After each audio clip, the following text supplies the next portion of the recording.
with. What are the conditions for effective teaching and learning? Well, you need to have certain qualities as a good teacher: expert knowledge, motivation to teach, teaching skills, the capability of designing an effective learning program, enthusiasm about the subject, and the respect for and the confidence in the learners.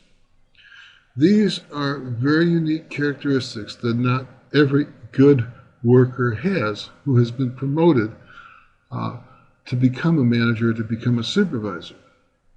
The expert knowledge is easy to come with, in that the assumptions are that you know what it is that you're supposed to be doing.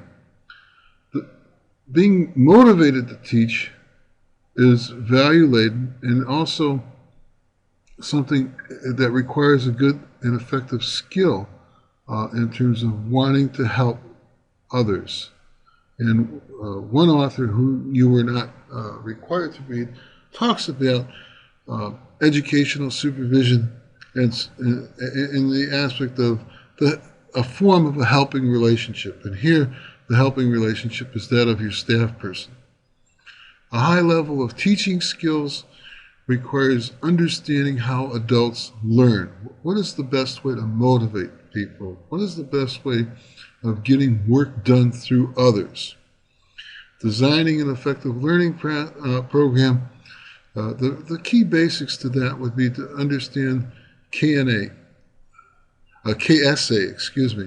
knowledge, skills, and affect. Knowing what the domains of learning are. When you teach staff, you need to be able to understand whether they need to have the knowledge of what needs to be done, whether they lack in terms of skills, or is it that they just don't want to do. Enthusiasm about the subject is very important. You need to believe in what you do, and you need to believe in the work, and you also need to gain the respect for and the confidence of your learners. Establishing a framework for educational supervision requires clarity in roles and responsibilities, a clear understanding of what needs to be done, the work that you need to do, and what the responsibilities and the expectations are. You need to describe how the supervisory meetings will proceed in terms of what will happen in supervision, what will happen in training. You need to be able to explain supervisors' theory or your philosophy and how it will impact performance expectations in terms of what is your work ethic. To elaborate on the process and standards for evaluating performance, staff need to know the criteria upon which they will understand what it is that they need to do.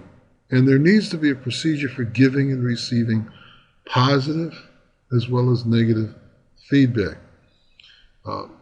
And negative feedback should never be public. Whether you're in a training session or whether with others, or whether it's, it always should be private, and as much positive reinforcement as possible. In one of the readings, they discuss 6 educational principles. The fact is that most of us learn best when we're highly motivated to learn. We learn best when we can motivate most of our energies to learning and expend time to doing that.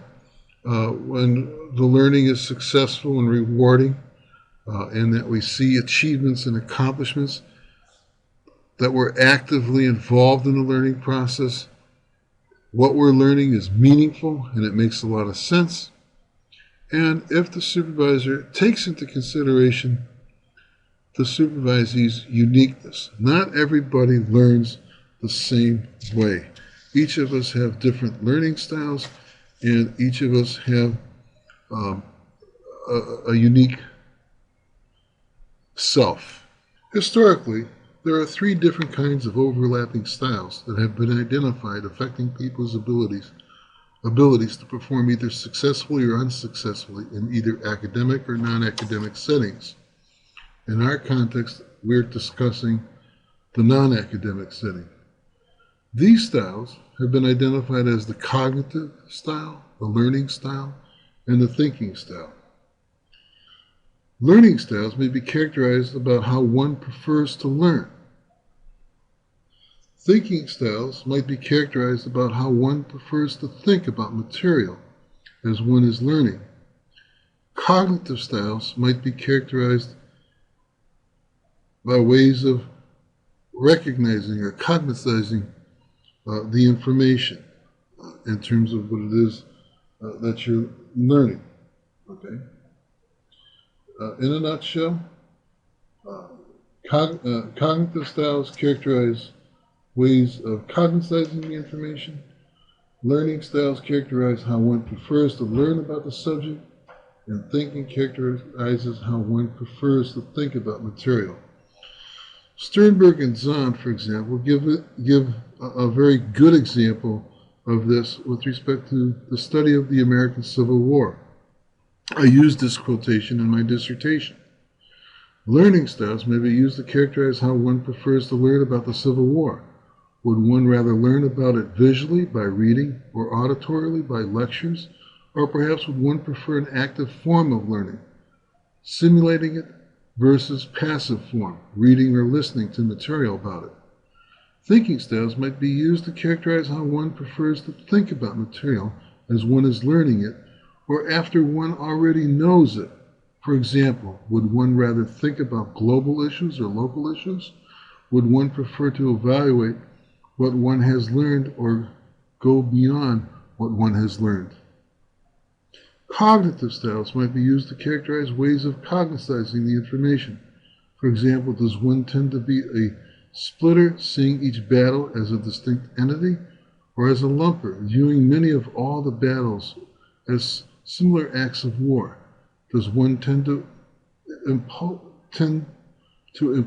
and jumping to conclusions about the war to be reflective?